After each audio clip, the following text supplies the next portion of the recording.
Estimados hermanos, cuando abrimos la palabra del Señor, nos ubicamos en Éxodo capítulo 20 y podemos leer esa porción de las Escrituras desde el versículo 1 hasta el verso 18.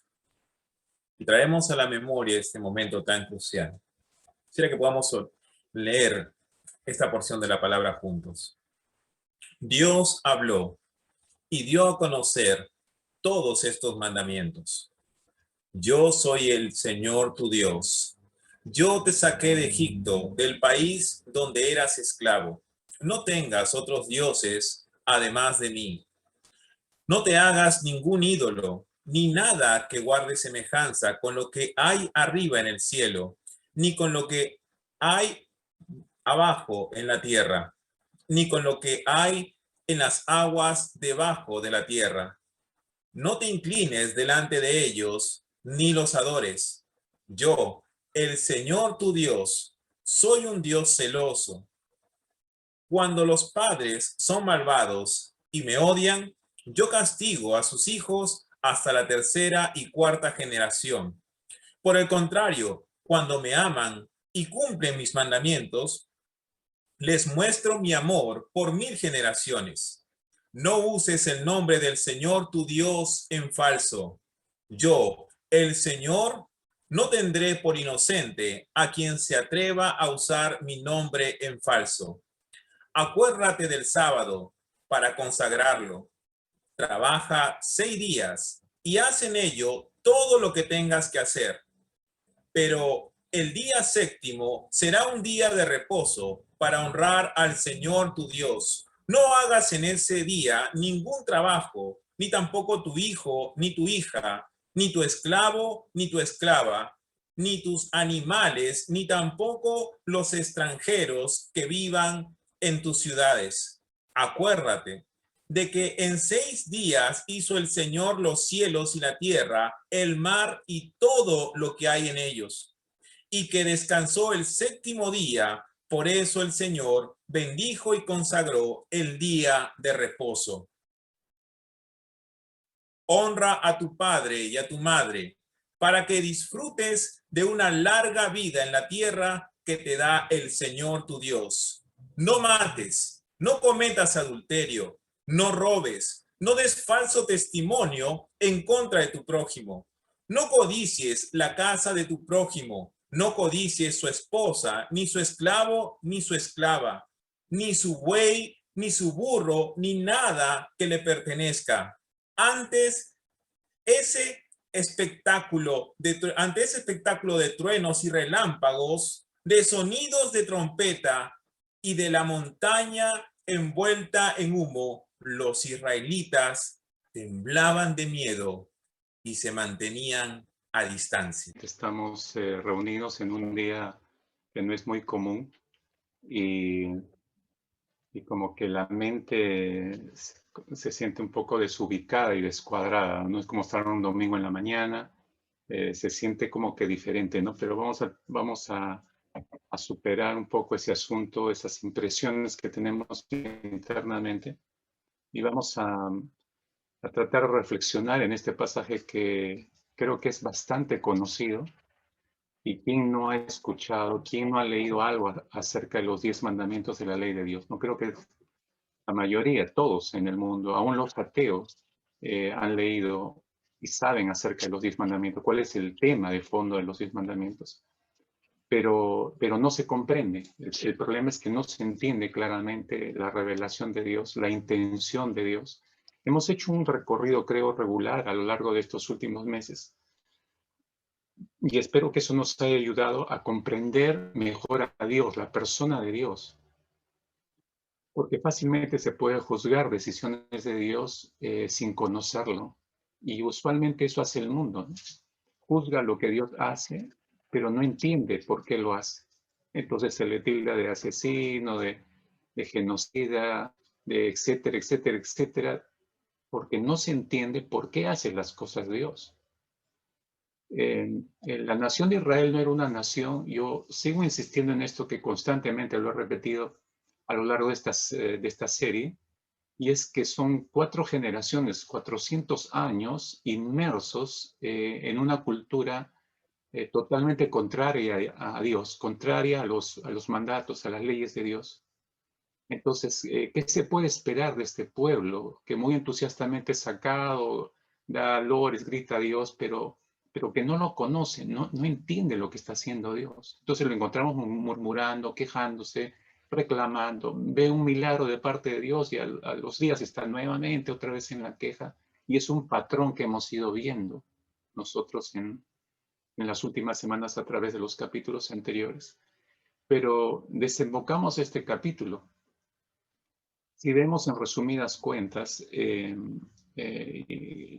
Comunicaciones nos va a ayudar un poco con algunas listas. Si hacemos un recuento de lo que hemos visto hasta acá, estas 4 primeras reglas en medio del desierto, que espero yo que de una manera pragmática nos esté ayudando muchísimo a enfrentar nuestro propio desierto, podemos recordar en realidad lo que hasta aquí el Señor nos ha enseñado. El hecho de confiarle en nuestro futuro al Señor no es cosa de, no es sencillo, ¿no?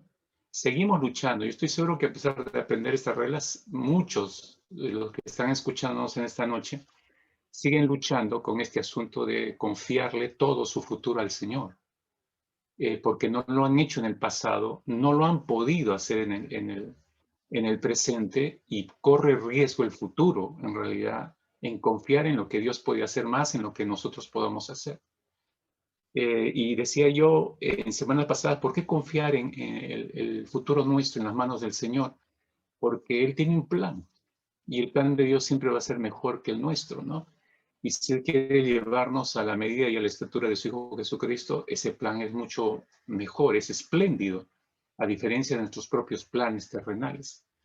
Pero confiamos nuestro futuro, confiando en que Él tiene un plan mejor que los nuestros, y eso nos permite ver que la vida no es color de rosa. En la vida cristiana vamos a tener batallas de todo tipo, pero Dios no nos ha dejado desamparados y nos ha implementado de herramientas, instrumentos específicos, armas específicas para enfrentar la lucha diaria que tenemos que enfrentar como siervos, como hijos, como hijas de Dios.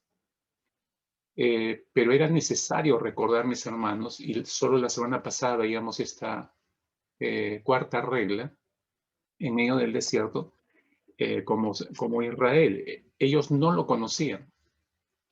Podemos asistir a la iglesia muchísimos años sin conocer a Dios, saber acerca de Él, dar definiciones acerca de Él, como puedo dar el perfil del presidente actual Sagasti o el anterior, porque la información nos permite tener eso. Pero eso no significa que yo sea amigo del presidente actual o del que salió o del anterior. No significa que haya habido una cercanía. Conozco acerca de él, pero no hay ninguna relación, no hay ninguna común unión entre ellos o yo. Bueno, ocurre igual con el Señor, ¿no? Y el hecho de confiarle a Dios nuestro futuro, creer que Él tiene un plan, usar las armas que Él nos ha dado, nos lleva al plano de tremendo Dios que ha previsto para todo esto, y eso nos aproxima hacia la santidad de Dios. Ahora usted va a comprender en esta noche por qué Dios empezó revelando su santidad en realidad. ¿Por qué impactó a la nación de Israel primero con su santidad? Pudo ser cualquier atributo. Es más, ya en el desierto les empezó a mostrar algunos de sus atributos. Su misericordia al proveerles para comida, el compadecerse de la situación de hambre que tenía, ya estaba mostrando parte del carácter de Dios, parte de sus atributos. Pero la intencionalidad de Dios es llevarlos hasta el monte Sinaí e impactarlos de entrada nada más con su santidad. La pregunta es ¿por qué? Todo esto nos lleva a la 5ª regla que queremos ver en esta noche. Así que anote con cuidado. Esta 5ª regla dice así: recuerda que estás ante un Dios no solamente santo, santo, santo, ¿no? Como veíamos la semana pasada. La siguiente, por favor, ahí en comunicaciones. No solo estamos frente a un Dios que nos hace temer por la santidad que muestra y por la santidad que aún demanda de nosotros mismos, sino que tiene mandamientos específicos para nosotros. Tiene mandamientos no solo para normar la vida, sino para transformar nuestras vidas y que en realidad esa es la función de la ley de Dios. Entonces, no solo recuerdas que estás ante un Dios santo, santo, mi querido hermano, mi querida hermana, sino recuerda y ten presente que este Dios tiene mandamientos específicos para nuestras vidas. Hay mandatos de Dios que tenemos que obedecer. Hay mandatos de Dios que reflejan el carácter de Dios. Y necesitamos reflexionar justamente esto en esta noche. Parecería, yo diría, en el texto que ha leído el pastor Max, y ligándolo con el de la semana pasada, específicamente en el capítulo 19, versículo, en versículo 18, cuando él empieza a manifestarse, y hay ciertas características que desate el Señor sobre este monte, el Sinaí humeaba, dice, porque Jehová había descendido. El humo era como un horno, dice, que subía el humo, y todo el monte estaba estremeciéndose. Parecería una escena de película, hermanos. De hecho, que todos han visto películas de este tipo de ciencia ficción. Es como si de pronto, ¡boom!, estallan los efectos especiales, la cámara enfoca el pánico de la multitud, los rasgos de la gente aterrorizada. Parecería una escena de alguna de las películas de Hollywood.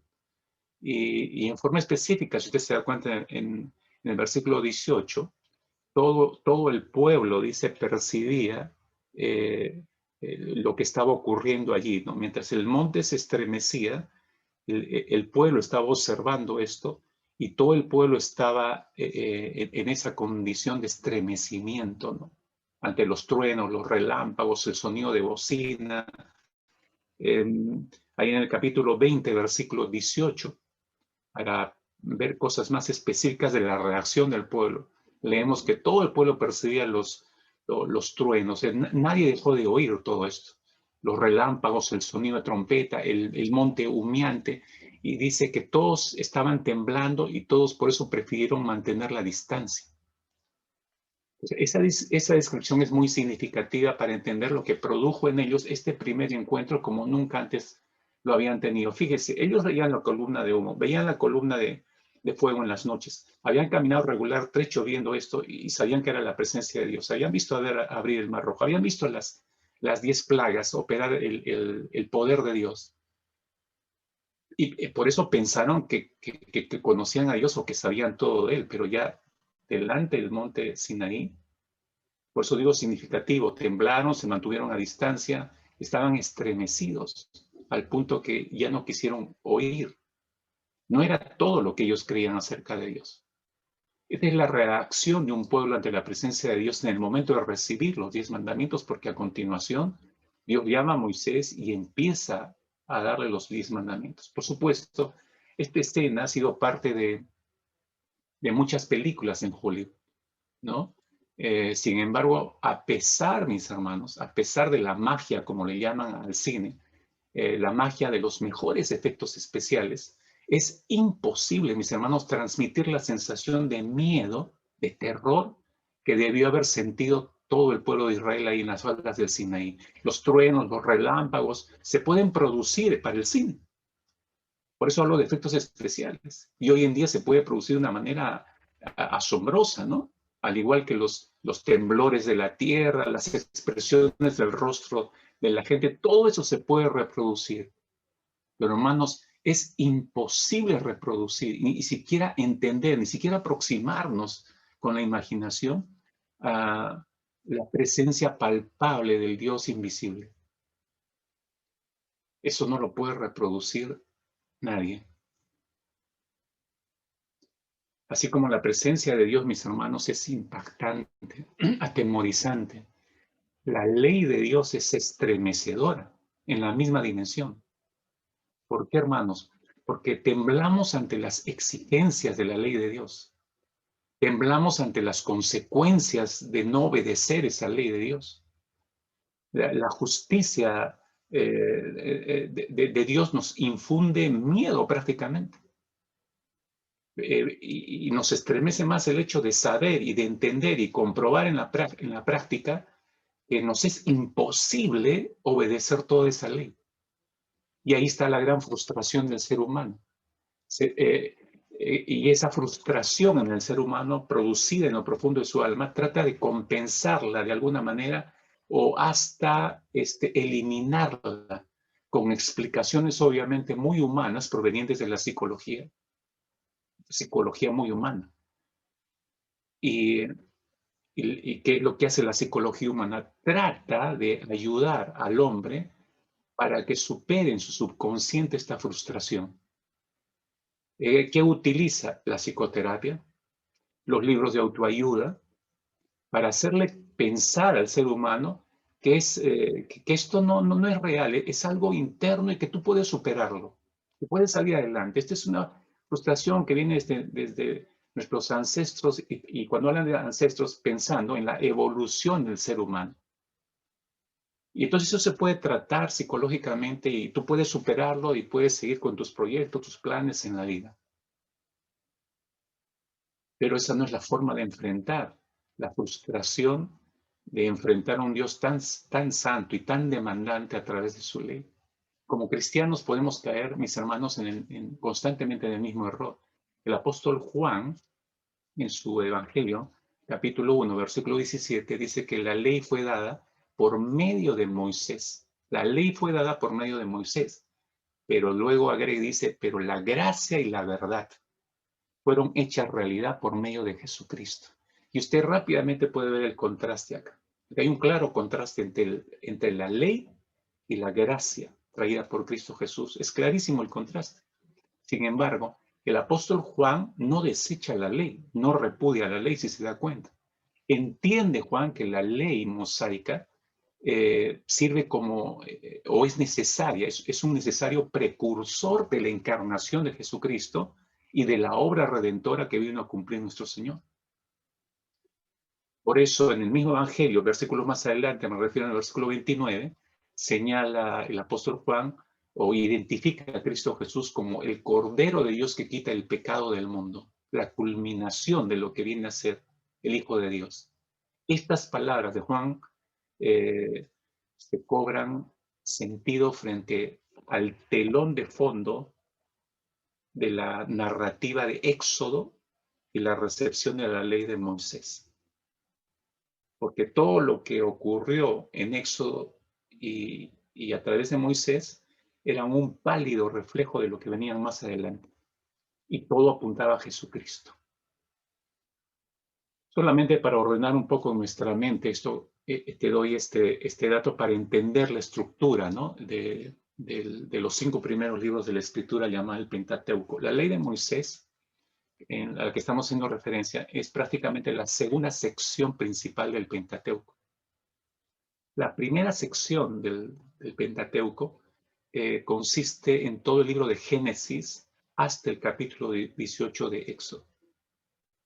Y esa primera sección describe la creación del mundo, como tú sabes, la caída del hombre, el pacto con Abraham, la vida de los patriarcas, la esclavitud de la nación de Israel con su descendencia en Egipto, los prodigios que hizo Dios a través de la mano de Moisés para liberarlos y sacarlos y traerlos a través del desierto hasta el monte Sinaí. En este relato hay, mis hermanos, hay tantos elementos que nos van mostrando el nacimiento de esta nación, pero también las normativas de Dios que van dándole forma a esta nación que Dios quería que sea luz al resto de las naciones. Tenemos que recordar, mis hermanos, que los 5 primeros libros del Pentateuco representan una sola unidad literaria. Moisés lo escribió así como para que se leyera de un solo tirón.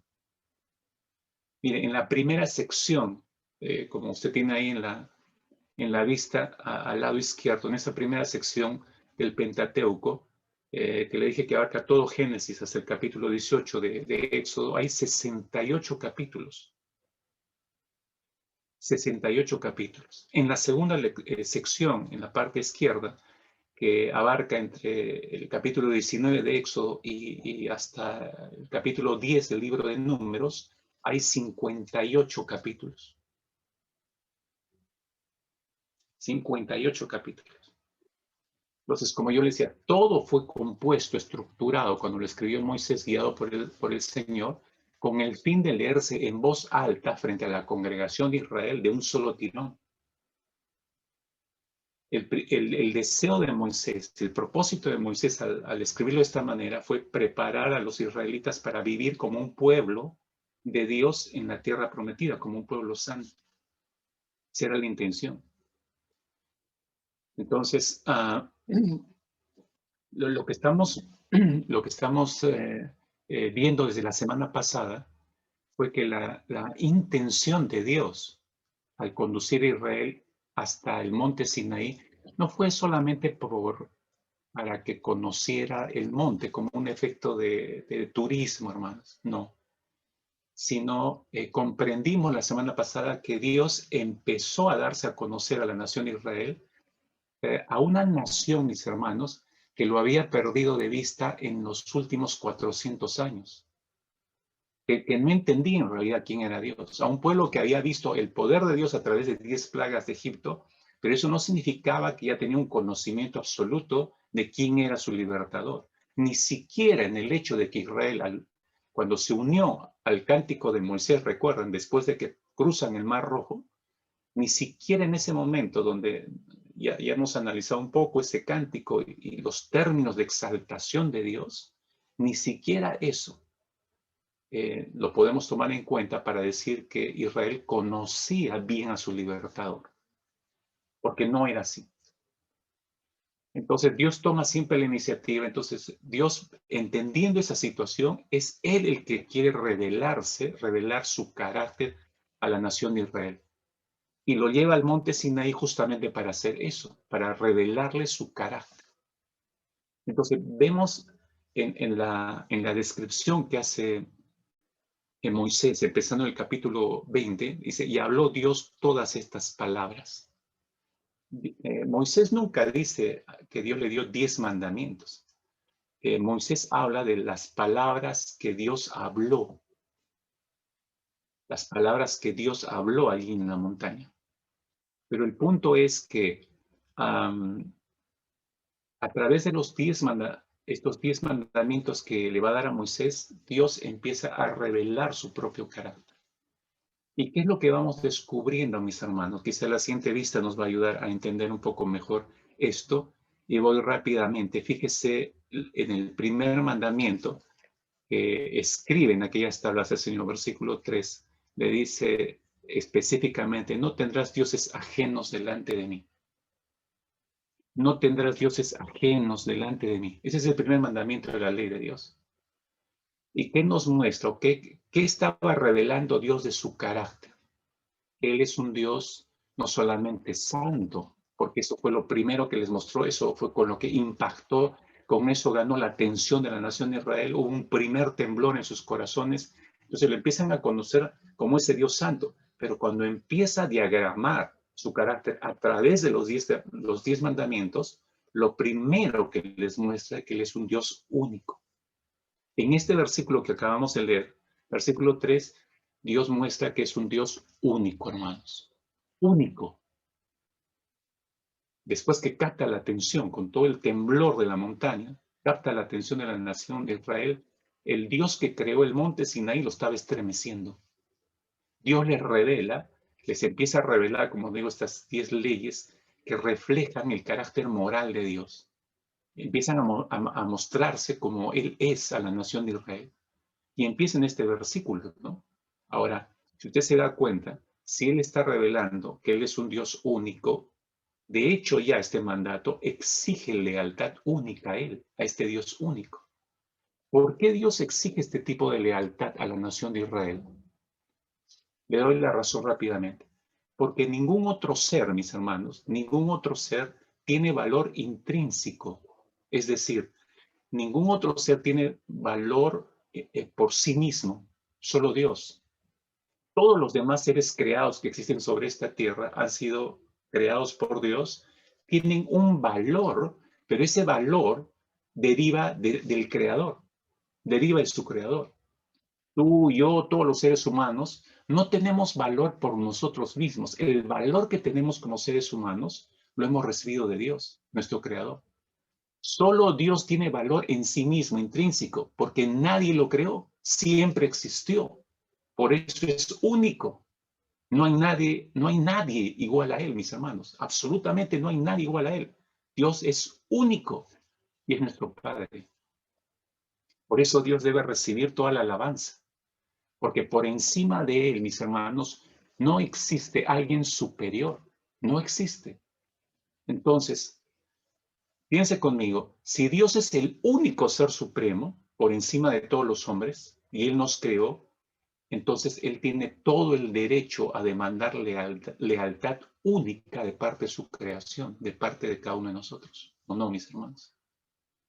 Cuando Dios dice, no tendrás dioses ajenos delante de mí, por supuesto que tiene todo el derecho de exigir lealtad única porque Él es único. Ahora, no solamente eso. Versículo 4, no te harás imagen ni ninguna semejanza de lo que está arriba en el cielo, ni abajo de la tierra, ni en las aguas debajo de la tierra. No te inclinarás a ellas, ni las honrarás, porque yo soy Jehová tu Dios, fuerte, celoso, que visito la maldad de los padres sobre los hijos hasta la tercera y cuarta generación de los que me aborrecen, y hago misericordia a millares a los que me aman y guardan mis mandamientos. El segundo mandamiento. Y al revelar su segundo mandamiento, ¿qué estaba revelando? Es su carácter. Si los mandamientos revelan el carácter de Dios. Primero está revelando que Él es un Dios único. Y en el segundo mandamiento está revelando que es un Dios celoso. Es clarísimo. Yo soy Jehová, tu Dios fuerte, celoso. Este segundo mandato, mis hermanos, enfatiza que la alabanza a Dios debe ser espiritual y no material. Por eso llama la atención el Señor cuando dice, no te harás imagen, ni ninguna semejanza. Dios exige devoción exclusiva hacia su persona. Cualquier intento, mis hermanos, de representarlo físicamente distrae la devoción exclusiva hacia la persona de Dios. Y eso deja ver esta característica de parte de Dios, que Dios es celoso. Dios es celoso. Y eso es algo marcado en el Señor. Es interesante que cuando el Señor, tú recuerdas que después de que baja Moisés del monte Sinaí y encuentra, con las tablas de la ley de Dios, encuentra todo este desorden idolátrico, esta festividad y adoración al becerro Dios, ¿lo recuerdas? Moisés, sumamente en ira, monta en ira Moisés. Y las tablas que tenía las arroja en las faldas del Sinaí y son quebradas. Son quebradas esas primeras tablas que recibió Moisés. Pero es ahí donde él muestra, Dios muestra no solamente gracia y misericordia, sino que vuelve a llamar a Moisés al monte Sinaí. Y lo vuelve a llamar y después de este acontecimiento, cuando lo vuelve a llamar al monte, Dios le empieza a dictar nuevamente las leyes. Vuelve a hacer unas nuevas tablas el Señor.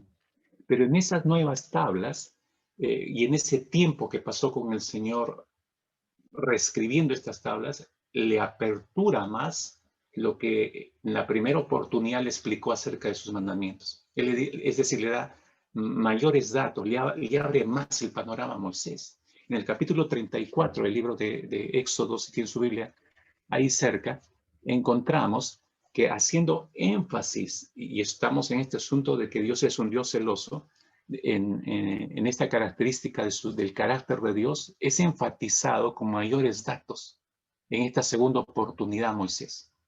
Capítulo 34, versículo 14, si usted me está siguiendo ahí en su Biblia, capítulo 14, o capítulo 34, versículo 14, dice, porque no te has de inclinar a ningún otro Dios, pues Jehová, cuyo nombre es celoso, Dios celoso es. Miren ese énfasis que hace el Señor de sí mismo, porque Dios, está hablando Dios de sí mismo. Pero fíjense la razón, y ahí le explica más, le abre el panorama a Moisés, ¿no?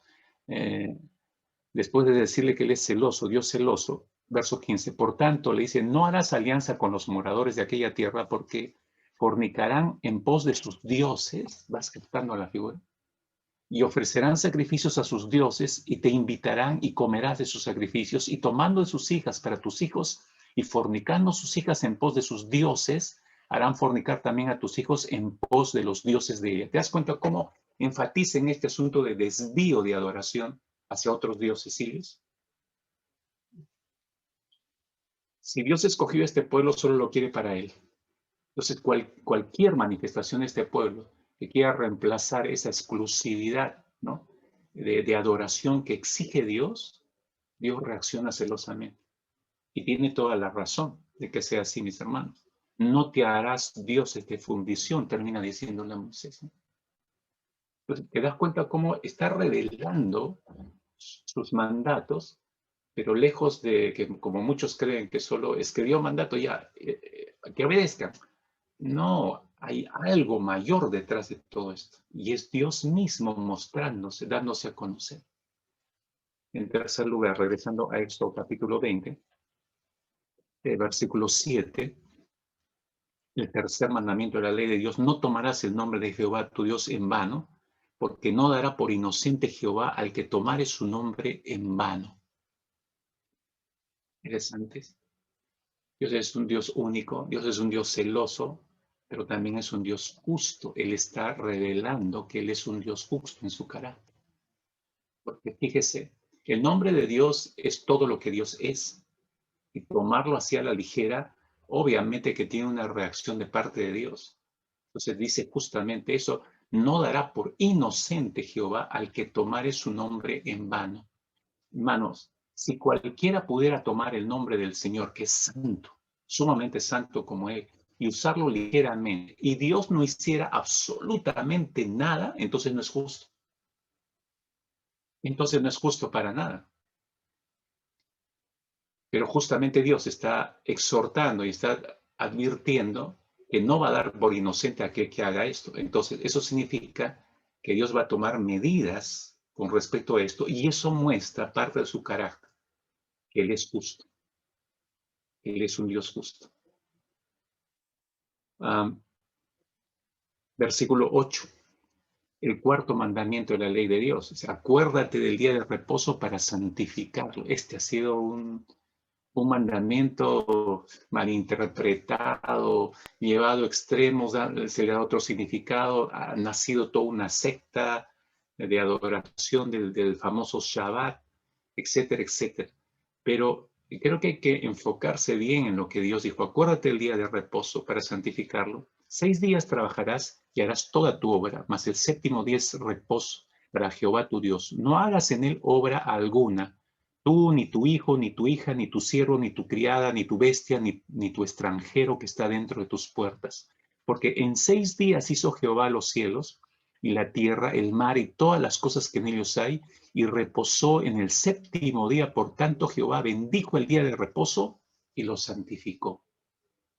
Bendijo el día de reposo y lo santificó.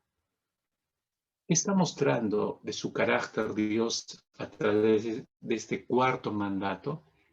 No solamente que Él es único, que es celoso, que es justo, sino que es reposo, aunque suene medio raro. Dios es reposo. Ahora, es tan importante este mandamiento que le dio más detalles a diferencia de otros, ¿no? Y aún el mismo Señor se puso como ejemplo de lo que Él hizo para mostrar qué tan importante era este día. ¿Sabe lo que estaba diciendo Dios? Se lo voy a decir en sencillo, mis hermanos, escúchenme con atención. Lo que Dios estaba diciéndole a Moisés es, mira, no todo, el trabajar está bueno, porque si no trabajas no comes. Entonces, es bueno trabajar, pero no es bueno siempre estar trabajando. Escúcheme. Y él se pone como ejemplo. Entonces le dice a Moisés, estoy parafraseando, ¿no? Le dice, si yo, el Dios Todopoderoso, el Dios que te está entregando estas leyes y está revelando en todo su carácter, yo que trabajé duro para fundar todo lo que existe y todo lo que tú ves, Moisés, me tomé un día para reposar. Entonces, ¿qué te estoy mostrando con eso? Que yo como Dios supremo no soy trabajólico. Y ustedes tampoco lo deben ser. Espero que no le duele el hígado a alguno de los trabajólicos que me están escuchando en esta noche, ¿no? Que nunca paran, que piensan que tienen que trabajar. Trabajar es bueno, pero no es bueno, te insisto, y Dios le estaba mostrando eso a Moisés, no es bueno estar trabajando siempre. Hay que parar un momento y hay que hacerlo de manera disciplinada, porque este mandato te muestra disciplina, no te dice, cuando tengas tiempo paras, porque muchos son así, ¿no? Descansa, no tengo tiempo ahora. Tienes que parar, porque mira, le estás dando demasiado, no, ya. Va a haber algún momento en que descanse. O esa famosa frase que cuántas veces le he escuchado, ¿no? Ya no fastidien, cuando me muera voy a descansar, ¿no? Son adictos al trabajo, la verdad es que son adictos al trabajo. Pero Dios está dando este mandato para mostrar disciplina en el cumplimiento del mandato. Tienes 6 días para trabajar, ok, dale duro, en los 6 días trabaja correctamente, detente. Ahora, recuerda, el mandato, el Señor lo definió como día de reposo. El día que se tenía que parar, día de reposo, no dijo, es día de no hacer nada, es día de ver televisión, es día de salir a jugar tu partido de fulbito, es día de dormir todo el día, es día de esto, día del otro. No, dijo, es día de reposo. El reposo no es tirarse y la cama y no hacer nada. No, es reposo para encontrarte con el Señor. Por eso dijo él, esto tiene que ser reservado, porque no estás haciendo nada, no estás concentrando en todo lo que estás haciendo en el trabajo, estás concentrado en el día que yo te di para que te reencuentres conmigo y me conozcas cada vez mejor y me sirvas cada vez mejor y aprovechas para hablar a otros acerca de mí. Esa es la mejor manera de aprovechar el día de reposo. De manera disciplinada, insisto, eso es lo que está diciendo Dios. Ahora, si se dan cuenta, mis hermanos, estos primeros 4 mandamientos hablan, Dios le está diciendo a Israel, le está describiendo el tipo de relación que tienen que tener con Él. Ahora, Israel puede entender mejor el tipo de relación que Dios espera, porque Dios ya le reveló cómo es Él, se está dando a conocer. Entonces, si yo sé que Dios es único, no hay otro como Él, wow, esto me da... el que tenga yo una relación filial con este Dios único es grandioso, pues, ¿no? Y que Él no solamente es un Dios único, sino si es celoso, bueno, tengo que cuidar mucho, tengo que entender lo que le agrada al Señor para no pisar este lindero de que el celo de Dios me consume en algún momento, ¿no? Y el saber que es un Dios justo, que seguridad nos da, que Él da a cada quien lo que le corresponde. Fíjese, Dios está revelando su carácter y Él espera en esos primeros 4 mandamientos que nosotros, que Israel en primer lugar y por extensión a nosotros, podía relacionarse mejor con este Dios santo. Los 4 mandamientos nos muestran una relación con el Señor que debe tener el pueblo de Dios. Porque los otros 6 restantes hablan ya de una relación horizontal con el prójimo. Que en otro mensaje más adelante lo vamos a tocar. Pero estos mandamientos, estos 4 primeros mandamientos, junto con los 6 dirigidos al prójimo, se convierten en el fundamento moral, en el estilo de vida que tenía que tener Israel. Y representa el código básico de conducta que Dios esperaba que ellos tuvieran. Recuerda, por favor, 400 años de esclavitud, salen de la esclavitud sin ninguna norma, código básico de conducta, no existía eso para ellos. Está dándole un estilo de vida, le está dando un código básico de conducta, está empezando a transformar a este pueblo, hermanos. Israel recibe estos mandamientos y se compromete a obedecerlos.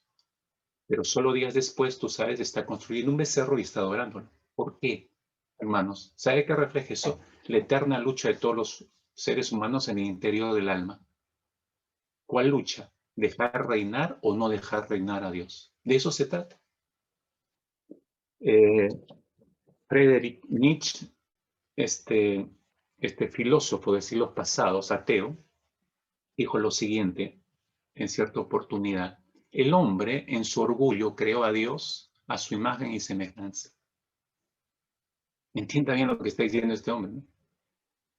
El hombre en su orgullo creó, el hombre creó a Dios a su imagen y semejanza.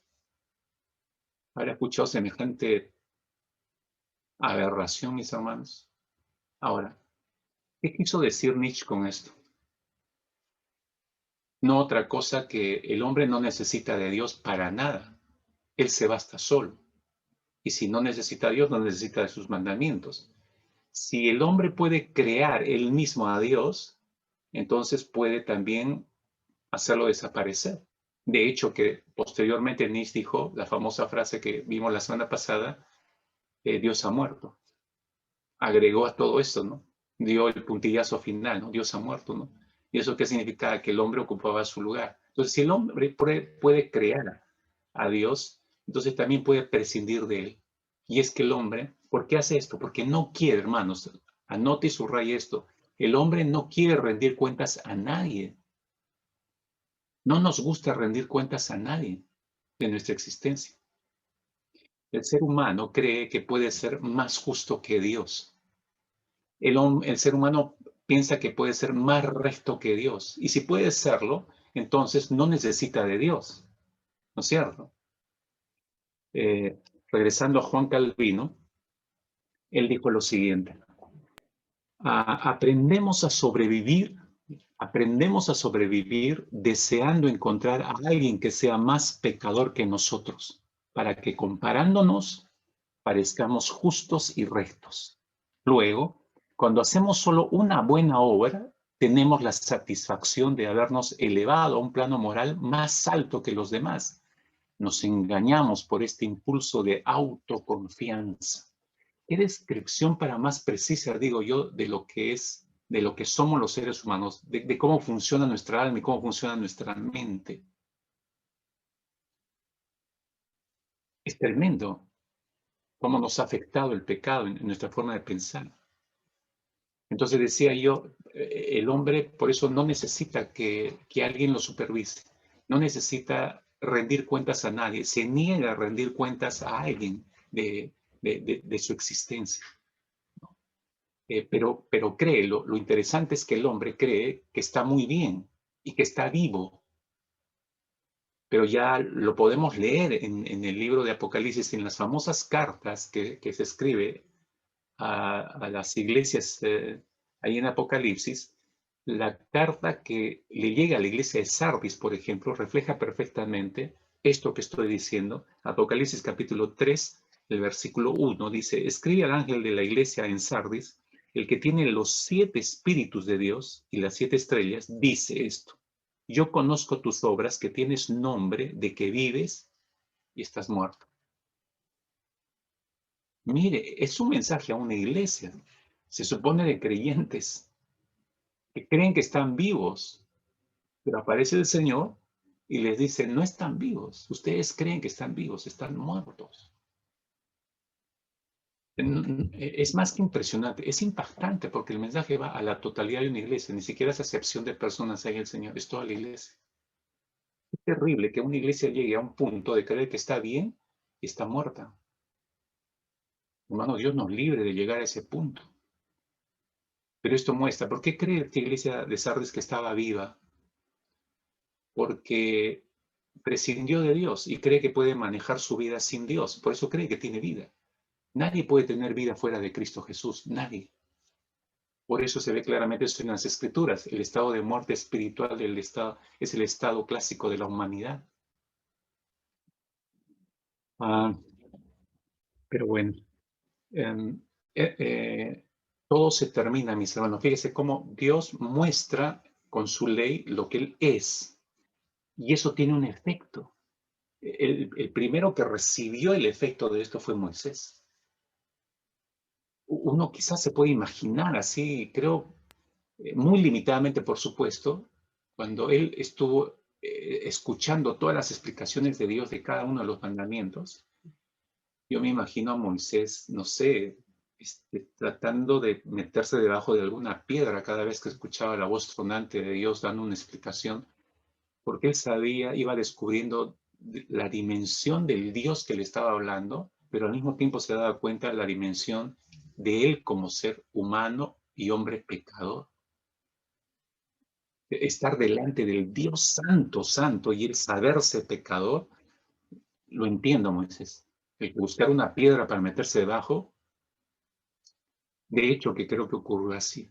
Mire, este gran autor cristiano, escritor cristiano Erwin Lutzer, él dijo lo siguiente: la presencia de Dios nos despoja de todos los juicios superficiales.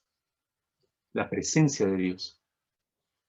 Ante su presencia somos humillados, pues nos damos cuenta de nuestra sorprendente necesidad de misericordia. La presencia de Dios revela la superficialidad de los juicios humanos por lo que son.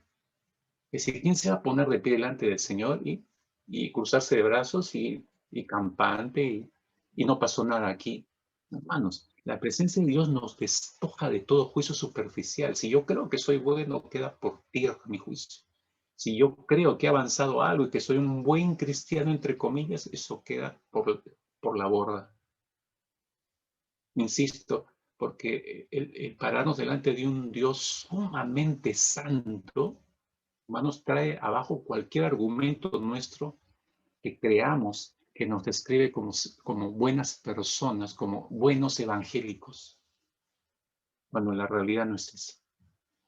La cobertura de la sangre de Cristo simplemente nos permite ser tratados como justos, no siendo justos. No lo olvidemos. Y aquí muestra el Señor el propósito de su ley, el propósito del por qué está revelando su ley el Señor. Obviamente, como yo decía, es para revelar parte de él, ¿no?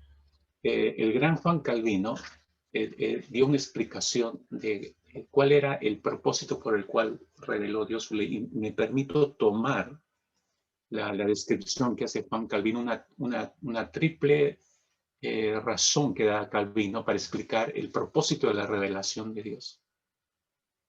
La primera razón que da Juan Calvino es que Dios reveló su ley porque quería revelar su propio carácter.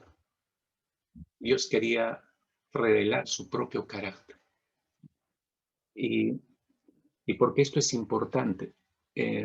Fíjese, esta descripción es una de las descripciones para mí, más impactantes, que nos desenmascaran, pero nos muestran una realidad que usualmente no tomamos en cuenta nosotros.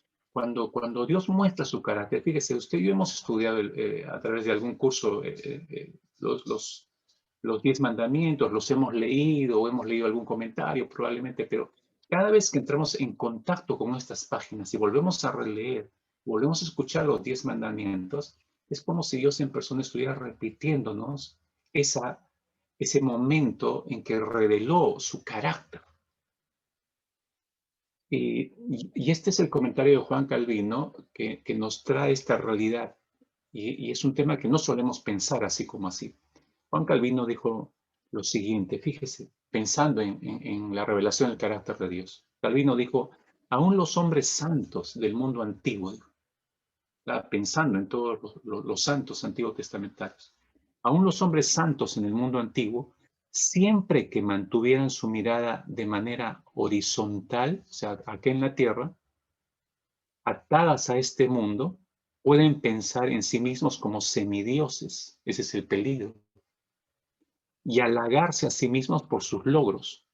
Pero una vez que levantan sus ojos al cielo y ven qué tipo de persona es Dios, entonces se estremecerían de terror al ser despertados por su pecaminosidad. Esto es impactante, hermanos, porque los santos hombres del mundo antiguo fueron mucho más consecuentes con su cristianismo que nosotros los cristianos de este tiempo. Y estos hombres eran, creo, más temerosos de Dios de lo que somos nosotros en este tiempo. Pero lo que está diciendo Juan Calvino, aún esos hombres que fueran más temerosos que nosotros, si ellos cometieran el error de moverse con una mirada horizontal aquí en la tierra nada más y dejaran su mirada vertical, entonces creerían que son semidioses y se halagarían de sus logros. Esa parte yo la puedo ver reflejada en nuestra humanidad todos los días, de diferentes maneras, hermanos. Pero dice, pero cuando el hombre levanta los ojos al cielo y ven qué tipo de persona es Dios, acabamos de ver el tipo de persona que es Dios, muy limitadamente, por cierto, único, ¿no? Celoso, justo. Estamos viendo la persona de Dios. Eso está diciendo Calvino. Pero una vez que levantan sus ojos y ven el tipo de persona que es Dios, entonces se estremecerían de terror al ser despertados por su pecaminosidad. Porque a la luz de Dios, escúcheme, le voy a poner un ejemplo, a la luz de Dios, todo se ve más claro. Fíjese, los, los, eh, los vidrios de mis lentes podrían estar levemente empañados, pero usted no nota eso. Si yo levanto mi mano y puede estar con algún tipo de suciedad mi mano, usted no podría darse cuenta. Voy a mostrarle esto. Si yo hiciera esto, la intensidad de la luz desciende. Entonces, si yo le quisiera mostrar cierto detalle que en mi aro de matrimonio tengo acá, no lo podría ver, porque no hay suficiente luz para mirarlo. Es un pequeño detalle que usted no lo puede percibir. Yo tendría que iluminar y tendría que acercar. Cuando iluminamos, yo puedo ver las cosas más nítidamente. Y eso estaba diciendo Calvino. Cuando Dios revela su carácter, y cuando nosotros leemos la Escritura, leemos los 10 mandamientos y vemos que Dios se está revelando su persona a nosotros, obviamente que nuestra pecaminosidad se puede ver más claramente porque la luz de Dios está delante de nosotros. El resplandor de su presencia. Por eso Israel temió, no soportó esa luz. La misma naturaleza no la soportó, por eso el monte estaba temblando. ¿Se ha dado cuenta cómo hay una gran diferencia? Una montaña que es totalmente inconsciente a nosotros, los seres humanos, que tenemos un buen cerebro desarrollado, ¿no? Pensante, sagaz, ni nos inmutamos cuando se habla de Dios, ni cuando leemos la palabra, ni cuando leemos los 10 mandamientos. Estoy casi tan seguro, mis hermanos, que después de este mensaje, ni siquiera sin ir muy lejos, esta misma noche o mañana probablemente, después de haber leído los 10 mandamientos y saber que Dios se está revelando, usted va a pecar, violando alguno de estos mandamientos, casi se lo puedo asegurar. O algunos están luchando en su mente en este instante, que no pueden abandonar ciertos pecados y no los van a abandonar por más que son confrontados en esta noche con esta realidad de la luz de Dios. No lo van a abandonar porque ya tomaron ciertas decisiones, porque aman más su pecado que la ley de Dios. La confrontación fue dura, mis hermanos. El propósito de revelar su ley Dios es revelar su propio carácter. ¿Para qué? Para que el ser humano se estremezca frente a este Dios santo y su ley santa, porque si Dios es santo, su ley es santa. Y las demandas de ese Dios santo a través de su ley santa, obviamente que hacen ver nuestra pecaminosidad claramente, la entendemos y no nos gusta vernos como somos. Pero ese no es el único propósito de la revelación de la ley de Dios, dice Calvino. Hay una segunda razón por la cual Dios revela su ley. Y esa segunda razón es para frenar a los pecadores. Para frenar a los pecadores. El efecto de la revelación de Dios, tanto para incrédulos como para creyentes, es la misma. El no creyente, escúcheme, el no creyente, sin conocer la ley de Dios, ¿no? Sin conocer la ley de Dios, como nosotros la conocemos, tiene ciertas reacciones como si la conociera. ¿Y por qué digo esto? Porque creo que a usted le debe haber pasado. Gente no creyente que no se congrega en ningún lugar, que no estudia la palabra de Dios, que no tiene ningún contacto con nada de Dios, sabe perfectamente, por un asunto moral, sabe que si roba en la calle, si asalta en la calle o entra a una casa a robar cosas que no son suyas, moralmente entiende que eso no es correcto, que está mal. La pregunta es, ¿por qué sabe que está mal a pesar que lo haga? ¿Por qué gente que trabaja con nosotros o hemos conocido, por qué sabe que mentir es incorrecto, que está mal? ¿Por qué muchos hombres que no tienen ninguna relación con Dios saben que es totalmente incorrecto y que está mal que salgan con otra mujer que no es la suya y que adulteren de esa manera? ¿Sabe por qué? No teniendo relación con Dios. Es lo que dice el apóstol Pablo cuando escribe su carta a los romanos, que la ley de Dios ha sido escrita en el corazón de todos los seres humanos, de todos los seres humanos. Y por esa razón hay un valor moral que le permite al ser humano que no tiene una relación con Dios identificar lo que es correcto y lo que no es correcto, identificar lo que es bueno y malo, si se usa esta expresión inclusive. Por eso es que pueden identificar moralmente, así no tengan una relación con Dios. La ley de Dios ha sido escrita en el corazón de ellos, de todos los seres humanos. Entonces, cuando Dios revela su ley, es para frenar a los pecadores. Y esto en el caso de los incrédulos, pero ¿qué es el caso de los creyentes? También nos frena, hermanos. También nos frena. Cuando Dios dice en el quinto mandato, versículo 2, Éxodo 20, honra a tu padre y a tu madre para que tus días se alarguen en la tierra que Jehová tu Dios te da. Al tiempo que es una exhortación, pero también es para frenar a los hijos que deshonran a los padres, porque si deshonras a tu padre o a tu madre, te restan pocos días. No esperes vivir demasiado. Entonces, el hijo que tiene 2 dedos de frente, la hija que tiene 2 dedos de frente, entonces se frena. No, yo no quiero tener días cortos. Voy a dejar de deshonrar a mi padre o a mi madre. Está tomando una decisión correcta que le hizo frenar la ley de Dios. ¿Entiende? Entonces, Calvino dice, Dios reveló su ley para frenar a los pecadores, en sentido general, creyentes y no creyentes. Tiene el mismo efecto, mis hermanos. Pero hay un tercer propósito por el cual Dios reveló su ley, y es para animar a los elegidos de Dios. Para animar a los elegidos de Dios.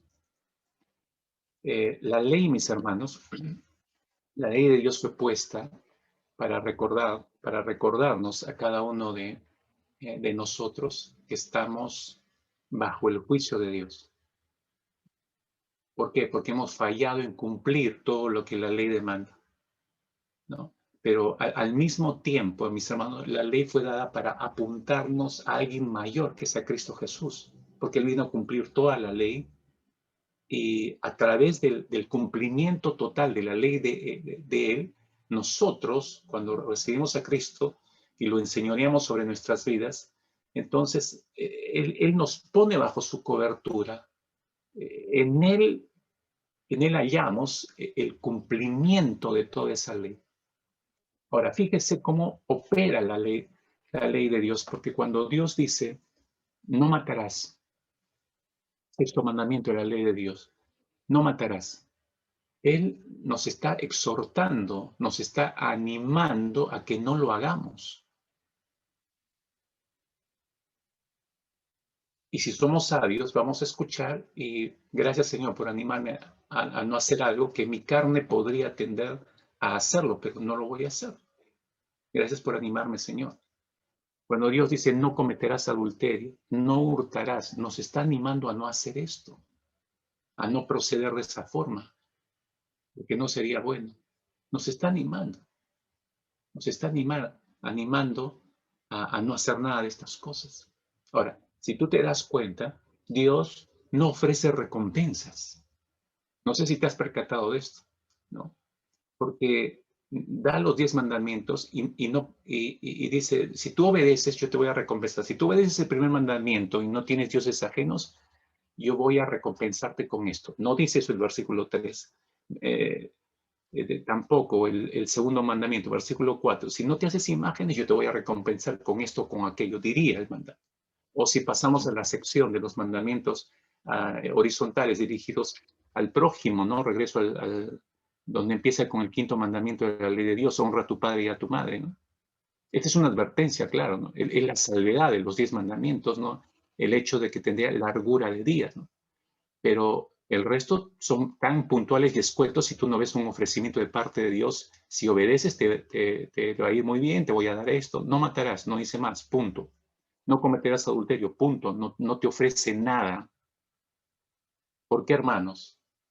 ¿Por qué hace esto Dios al entregar su ley? Una vez más, Él está revelando su personalidad, está revelando su carácter, y al descubrir a este tremendo Dios, al revelar su carácter, lo voy conociendo más, y eso me hace ver en mi pequeñez y me hace depender más de Él y amarle más, ¿no? Y a valorar el tipo de Dios con el cual tengo una relación única. Eso debe ser el resultado de ser confrontado con la ley de Dios.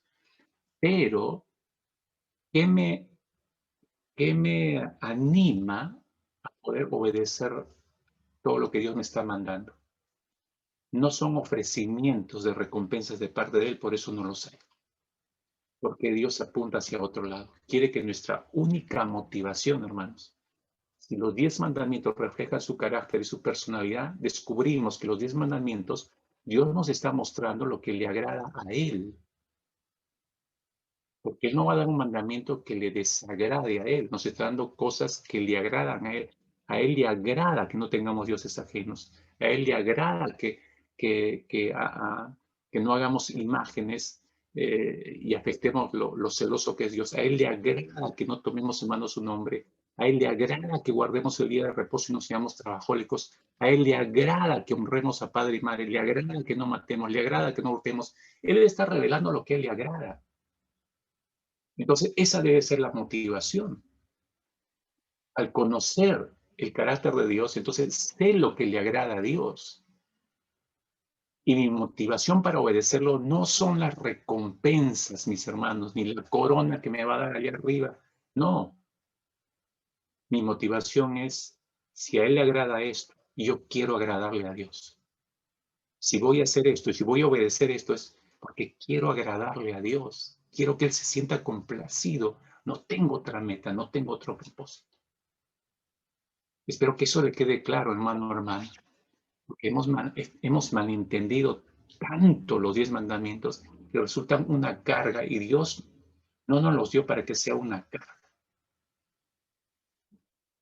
Déjenme ir cerrando en esta noche. ¿Cómo tenemos que ver en todo caso los mandamientos de Dios? ¿Cómo Él espera, ¿no? Con toda esta aclaración, ¿cómo Dios espera que veamos sus mandamientos? Voy a decir 3, 4 cosas y espero que esto termine de englobar todo lo que hemos analizado escuetamente en esta noche desde los mandamientos. Ahora usted ya sabe por qué Dios dio los 10 mandamientos. ¿Qué mostró a través de los 10 mandamientos? Entonces no era solamente para que ellos obedecieran, es Dios que quería mostrarles algo de sí mismo. Espero que lo haya entendido y haya tomado con cuidado, porque también nos los está mostrando a nosotros. ¿Para qué? Para el mismo efecto que tenía que producir en Israel, temor. Y si hay temor, va a haber amor hacia Dios, un respeto profundo por Dios. Y voy a estar motivado justamente por eso, a obedecerle al Señor. ¿Sabe cómo tenemos que ver los mandamientos del Señor? Los tenemos que valorar porque nos muestran, en primer lugar, nos muestran quién es Dios. Escúchenme con mucha atención porque esto es muy importante y con esto quiero cerrar el mensaje en esta noche. Nos muestran quién es Dios. Su ley nos muestra quién es Dios. La ley, hermanos, es una expresión del corazón y del carácter del legislador, que es Dios. Entonces, debemos pensar en eso. Repito, la ley de Dios es una expresión del corazón y el carácter de Dios. Entonces, si entendemos esto, entonces debemos pensar en esto antes de decir, ay, no me gustan esas leyes. A mí nadie les puede obedecer. Antes de decir eso, si quiere pensarlo, primero entendamos que la ley de Dios es una expresión del corazón y el carácter de Dios. O antes de enfadarnos, ¿no? Ante la idea de que hay cosas que, hay cosas que hay que hacer y hay que no hay que hacer. Esas listas que Dios pone y que son un martirio, antes de empezar a quejarnos de esa manera. Los mandamientos, mis queridos hermanos, no solamente nos muestran lo que Dios quiere, entendamos esto, nos muestran cómo es Dios. Se lo acabo de demostrar. Los mandamientos dicen algo sobre su honor, su valor, su majestad, su poder, su santidad. Nos dicen lo que le importa a Dios. No podemos entonces despreciar la ley sin faltarle el respeto al legislador. ¿Me está oyendo? Las personas que dicen, ay, no me gusta esto, eso es despreciar. O sea, no podemos despreciar la ley sin faltar el respeto al legislador. Entonces, mis hermanos, no le faltemos el respeto al legislador, que es Dios. Si lo hemos estado haciendo, una buena ocasión para pedir perdón al Señor, porque estamos criticando entonces su expresión de corazón y el carácter del legislador. Cuidado. Entonces, debemos valorar la ley de Dios porque nos muestra quién es Dios. En segundo lugar, nos muestra la diferencia que debemos hacer los creyentes en el mundo. La diferencia que sus hijos, los hijos de Dios, tenemos que hacer en este mundo. Le explico, como cristianos, mis hermanos, somos un reino de sacerdotes, lo que dice 1 Pedro, capítulo 2, verso 9. Somos real sacerdocio, ¿verdad? Entonces, como cristianos somos ese reino de sacerdotes y somos una nación santa también. Entonces, si somos eso, debemos estar preparados, mis hermanos, para estar solos, para lucir diferentes. Y digo para estar solos porque el mundo nos va a hacer a un costado, porque somos diferentes. Se supone que nuestro estilo de vida debe mostrar que somos diferentes, que tenemos reglas diferentes que el mundo no comprende y no entiende. Por supuesto, no siempre somos las personas santas que Dios espera que seamos cada día, pero eso es lo que Él nos ha llamado a ser santos. Y estamos procurando serlo.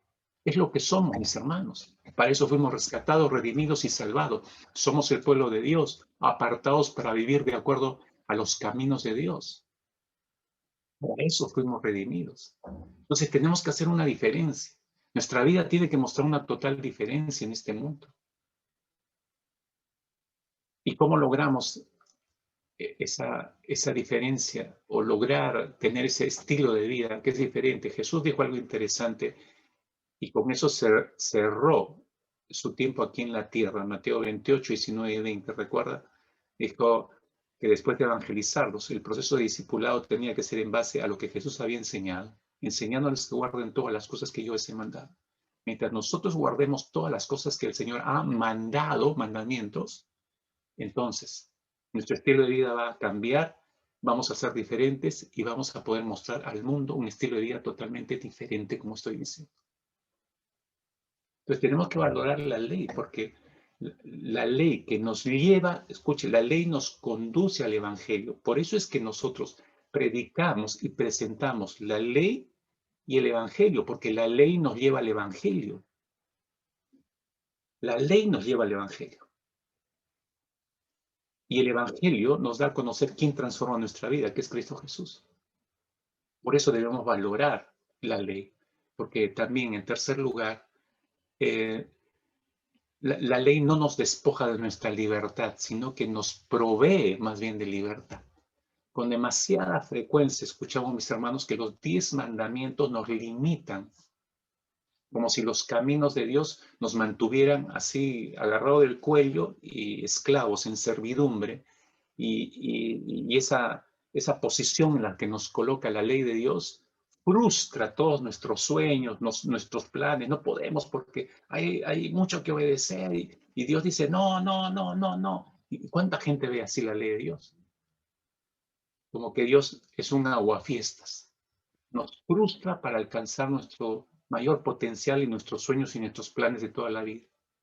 Pero olvidamos, mis queridos hermanos, que Dios quiere darnos vida abundante. ¿Recuerdan lo que dijo Jesús, Juan 10:10?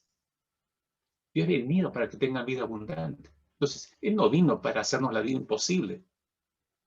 Y al dar a conocer las leyes de Dios o aclararlas, recuerda estos, los 10 mandamientos los redujo a 12 el Señor Jesucristo. Amarás a Dios con toda tu mente, con todo tu corazón, con toda tu alma, con todas tus fuerzas y a tu prójimo como a ti mismo. Qué gran forma de sintetizar los 10 mandamientos. Pero la esencia seguía ahí. Dios, el Señor Jesucristo vino para eso. Dios, el Hijo de Dios se encarnó para esto, mis hermanos. Entonces, Él no vino para despojarnos de libertad, Él vino para darnos libertad, verdadera libertad. A través de sus mandamientos, a través de sus leyes, podemos llegar a experimentar esa verdadera libertad. Por eso sus leyes no son gravosas, mis hermanos. Las leyes de Dios no son gravosas. Entonces, Dios no nos está tratando de aplastar. Sus leyes no son para amargarnos la existencia. Y le pongo un ejemplo de lo pragmática que es la ley de Dios y que tenemos que dar muchas gracias a Dios porque existen esas leyes, ¿no? Todos los que conducen acá, todos los que saben manejar o han conducido en alguna oportunidad, sobre todo si ha viajado por la carretera, ¿no? Cuando tú conduces por una montaña o cualquier lugar estando de viaje, tú ves, ¿no es cierto?, los abismos que hay en algunos momentos.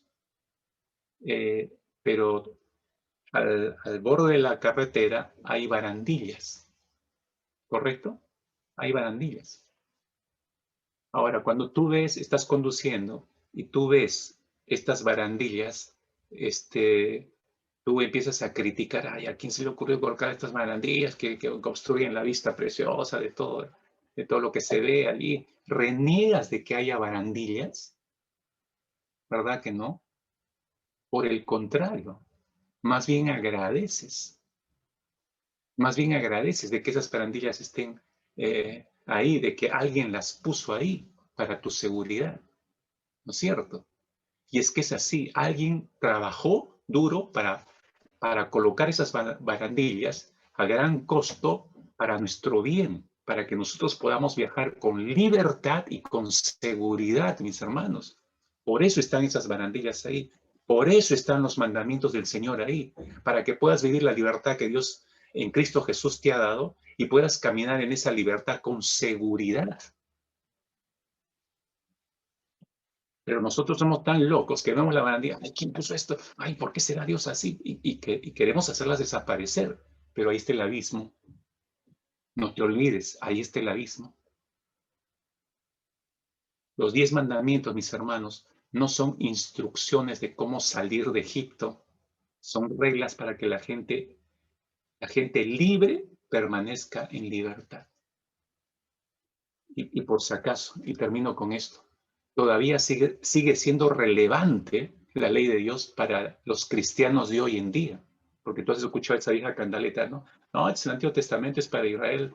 Y de hecho, que como el hereje de siglos pasados, Marción, decía que había que hacer desaparecer todo el Antiguo Testamento y solo quedarnos con el Nuevo Testamento, y la vida del cristiano contemporáneo tenía que ser regida solos en base al Nuevo Testamento, sin el Antiguo Testamento. Hereje tuvo que ser, pues, ¿no? Porque no se puede concebir el Nuevo Testamento sin el Antiguo. ¿Podemos guardar los mandamientos completamente y perfectamente, mis hermanos? No. No. Entonces, los mandamientos sirven para mostrarnos nuestro pecado y conducirnos como un ayo hacia la cruz. Absolutamente sí, hermanos. Ese es el propósito de la ley. Pero los mandamientos también nos muestran el camino para vivir, el camino para amar al prójimo, el camino para amar correctamente a Dios de todo nuestro corazón, con toda nuestra alma y con todas nuestras fuerzas. también nos muestran todo eso. Entonces, todavía, mis hermanos, permítame decirlo así, todavía necesitamos las 10 palabras dichas por Dios ahí en el monte Sinaí. Que Cristo haya resumido todo esto en dos, sin que pierda esencia los 10 mandamientos, solo Dios podía hacerlo. Pero siguen cumpliendo el mismo propósito. Están ahí para transformar nuestras vidas, no para destrozar nuestras vidas. No se puede guardar los 10 mandamientos, definitivamente, si primero no hay una transformación de vida. Cuando Dios hizo estremecer todo, por primera vez Israel tembló junto con la montaña. El propósito de Dios era que vea su pecaminosidad frente a ese santo Dios y que realmente se arrepintiera de sus pecados. Hermanos, desde que empezamos a hablar de este encuentro de Moisés y de la nación de Israel con Dios frecuentemente, yo no sé cuánto el terreno de tu vida se echaba a temblar en más de una oportunidad. Pero si tú miras atrás, en la primera serie, Reglas para cruzar el Mar Rojo, no hubo ningún temblor sobre tu corazón. En este avance de estas primeros 5 reglas para cruzar nuestro desierto, y no hay ningún temblor en tu corazón,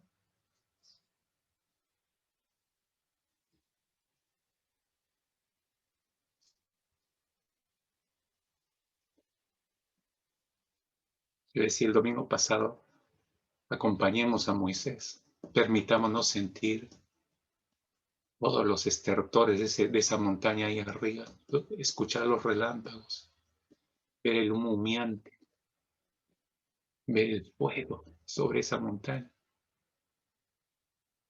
Si queremos amar a Cristo, mis hermanos, y le doy uno de los tantos versículos que sé que muchos de ustedes conocen, Juan capítulo 14, versículo 15, con el cual termino el mensaje. Juan capítulo 14, versículo 15. Si queremos amar a Cristo como lo merece y como Él espera y lo exige, solo obedezcamos lo que dijo el Señor. Si me amáis, guardad mis mandamientos.